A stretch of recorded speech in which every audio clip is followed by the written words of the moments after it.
Hi guys, my name is Hannah Busching, and I'm going to be doing our Lent reading for tonight.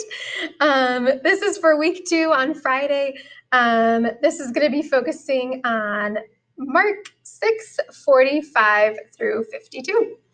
It says, "At once Jesus made his disciples get into the boat and set sail across towards Bethsaida, while he dismissed the crowd. He took his leave of them and went off up the mountain to pray. When evening came, the boat was in the middle of the sea, and he was alone on the shore. When they saw they were having to work hard at rowing because the wind was against them, and he came to them, about the fourth watch of the night, walking on the sea.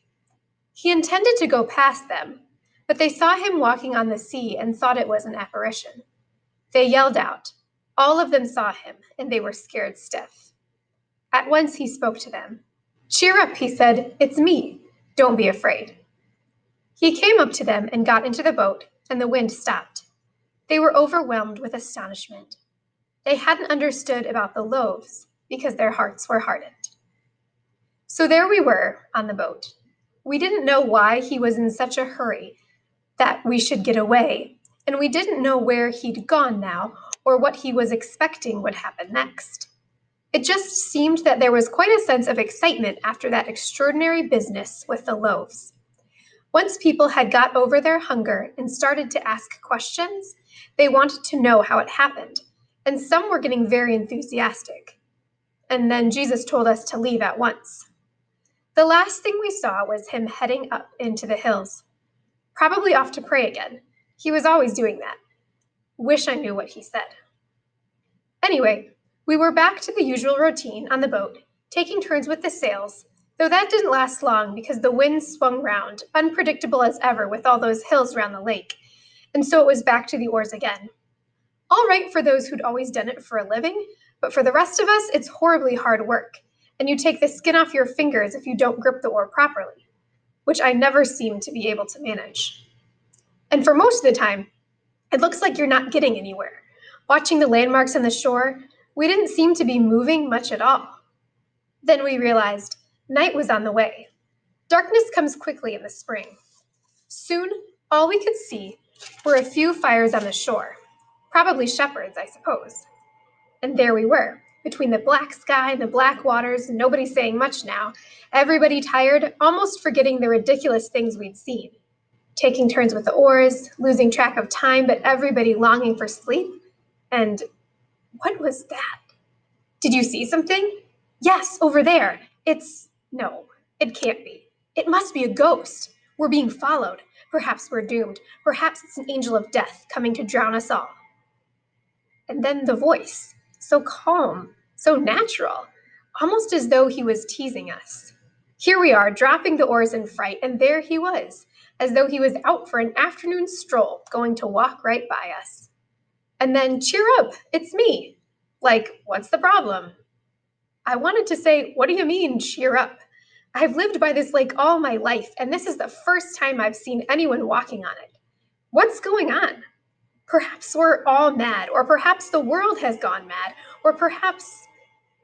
But now he's speaking again, and this time I sense that he's looking straight at me.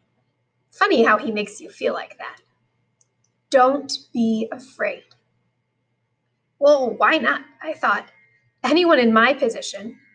And then it happened. Like it does when he speaks to you.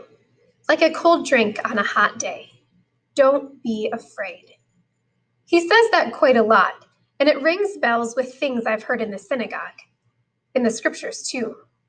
Angels say it to people. God says it sometimes. Now he's saying it. It was all a bit too much. I simply couldn't put it all together. The healings, the parties, those lawyers getting stroppy with him, then his cousin being killed, then that business with the loaves, and now this. Maybe we are all crazy. Maybe we're all going to die if we follow him, but I've never known anybody like him, nor has anybody I know. And when we all went off to his cousin down by the Jordan, John seemed pretty clear that Jesus was the one.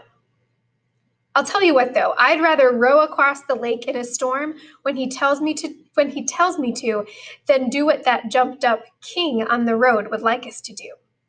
I always had a picture in my mind of what the ideal king would look like. And though Jesus isn't at all like that, Herod certainly isn't and could never be. In fact, I have a sense that Jesus is trying to be a different sort of king, and it's very appealing. His sort of kingdom, even though I don't see how it all works out. Perhaps this is how it's going to be for anyone who wants to follow Jesus, now or at any time. Perhaps what he wants from us is not that we should be able to explain it all, but that we should just be clear that we're going to go on following him. I may not be the sharpest tool in the box.